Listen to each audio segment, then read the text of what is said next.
I didn't even think about the fact of whether I would be the first African-American woman in space or anything like that. It didn't even cross my mind. I wanted to go into space. I couldn't have cared if there had been 1,000 people in space before me or whether there had been none. I wanted to go. I believed in myself. I didn't think I had to have someone's permission to do something. We can't all be number one, but we can all be excellent.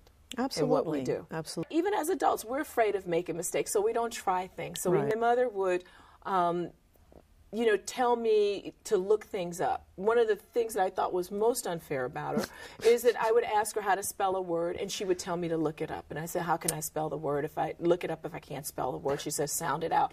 But those kinds of things.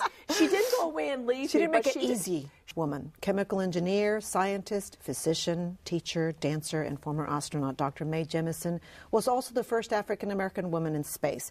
She blasted into orbit aboard the Space Shuttle Endeavour on September 12, 1992, and since then she has worked tirelessly to improve science and technology education in America and the world, and particularly to encourage women and minorities to pursue careers in those fields. Never any topic that was not worth discussing in my house. I remember sitting at the table at dinner, and we would discuss things from nutrition and why it was important to eat your meat and potatoes and metabolic cycles to, you know, religion and Christianity and the various types, your, you know, your inner self, your inner strength, to, you know, politics during that time. The civil rights movement was full in swing. You know, who was who, what was the role of violence and nonviolence in it. And why do I call that being a scientist? Because it's being willing to explore, willing to ask the questions. And, you know, sometimes people say you have to see both sides of the topic. It's not whether you see both sides. It's can you objectively put together a set of questions to analyze those questions, get input.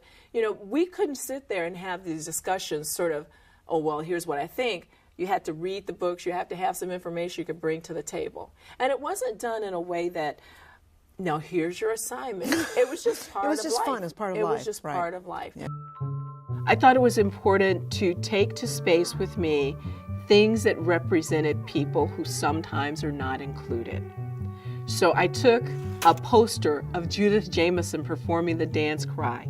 I took up a Bundu statue, which was for the Women's Society in West Africa. I took up a flag for the Alpha Kappa Alpha sorority, the oldest African-American women's sorority in the United States, because they hadn't been included, and I thought that was an important thing to do. Things folks say, they said, well, you know, I can't program the VCR, but my grandbaby can.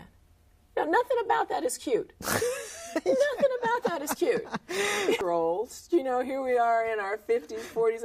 Can't figure it out. We can't figure it out. It's not that hard. It's because we've sort of closed our mind to it. Okay. Adults become very lazy about learning. Right. Period. You know, you can't teach old dog new tricks. Yes, you can.